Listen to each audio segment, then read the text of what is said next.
তো দেখে চুরি করে খাওয়া শিখে গেছেন। ভাগ্যিস আমি দেখে ফেলছি। এখন থেকে বাসার যা যা আছে সবকিছু তালা মারতে হবে। বৌমা, আমি সারাদিন কাজ করতে করতে আমার অনেক খিদা লাগছে, আমার এই ভাত কটা খাইতে দাও বৌমা।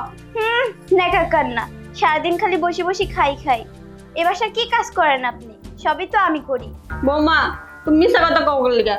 তো সারাদিন টিভি দেখো আর মোবাইল চালাও, সংসারের সব কাম তো আমিই করি। একদম মুখে মুখে তর্ক করবেন না। বেশি কথা বললে গরম খুন্তি দেয়া ছেঁকা দেব। যত সব।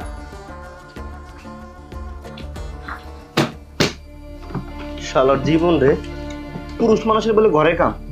এর থেকে ভালো জন্মের সময় মা আমারে মাইরা ফেলাইতো, তা আমার এই ঘর বন্ধুর থেকে ভালো পাইতে যেত। মা, তোমার আবার কি হইলো? চুপ করে বসে রইছো, ভাবি কিছু কইছে? বাবা রে, আমার অনেক খিদা লাগছিল, পাতিলে কটা পুরা ভাত ছিল, তাই আমি নিয়ে খাওয়ানো ছিলাম।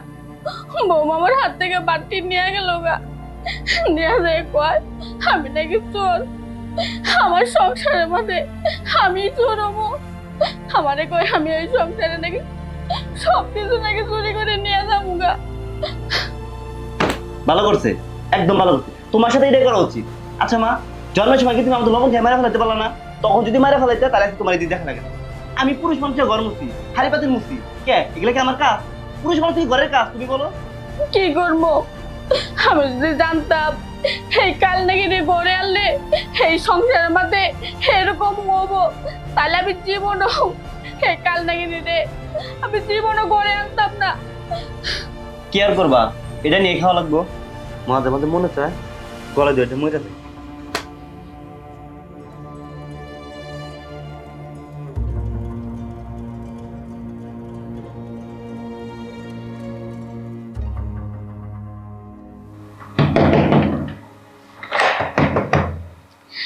আরে বাবা তুই? মা, একেবারে চলে আসলাম। ভালো হয়েছে, আইসো আই ভিতরে। তুষার কই? আছে ওই যে রুমে আছে।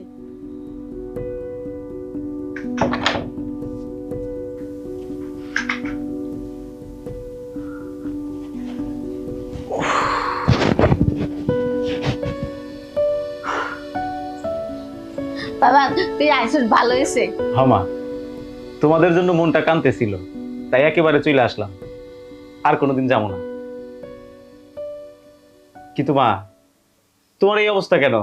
এরকম কাজের বুয়ার মতো পোশাক পরে আছো। ও বাবা, তোর আজকা সব খুলে কম, কোনো কিছু লুকামো না। তোর বিয়া করাইয়া বউ আনি নেই তো, একটা ডাইনি আনছি। ওই ডাইনি জীবনটারে অতিষ্ঠ করে তুলছে। দেখছে কোনোদিন কি এইগুলো কাপড় চোপড় পিনছি, সেই কাপড় চোপড় আমারও না পিন্দা লাগতেছে, কাজের বুয়ার না লয়ে থাকার লাগতেছে। কত ভালো ভালো কাপড় চোপড় পরছে আমি, হ্যাঁ আমাদের সব কিছু করায় ঠিক মতো, 2 বেলা খাইতে পর্যন্ত দেয় না। আর তোর ছোট ভাইটা আছে, তোর ছোট ভাইটা দিয়া ডাইং পেল্লা ঘর দুয়ার সব কিছু কাম কাজ করায়।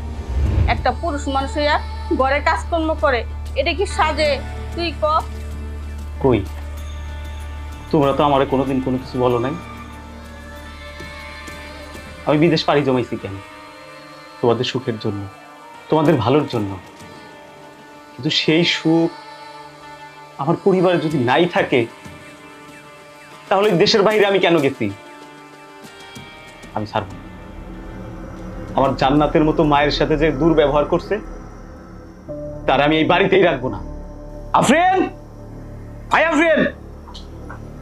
আরে তুমি কখন আসলা? একটা ফোনও তো দিলা না।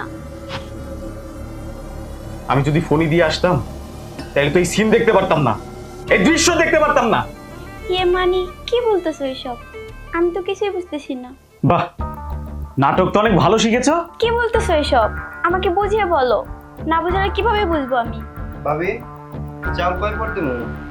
ভাইয়া, তুমি তুমি কখন আসলা? মাত্রই আসছি।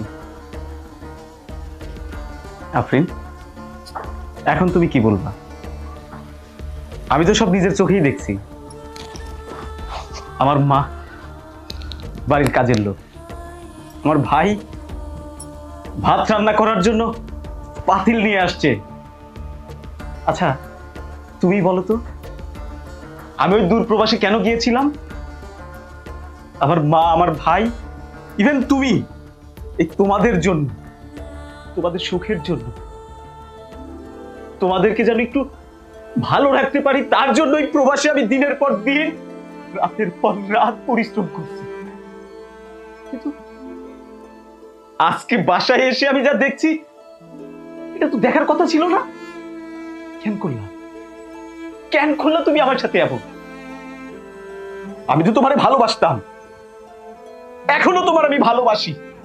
আসলে তুমি ভুল বুঝতেছো। ভুল? কোনটা ভুল?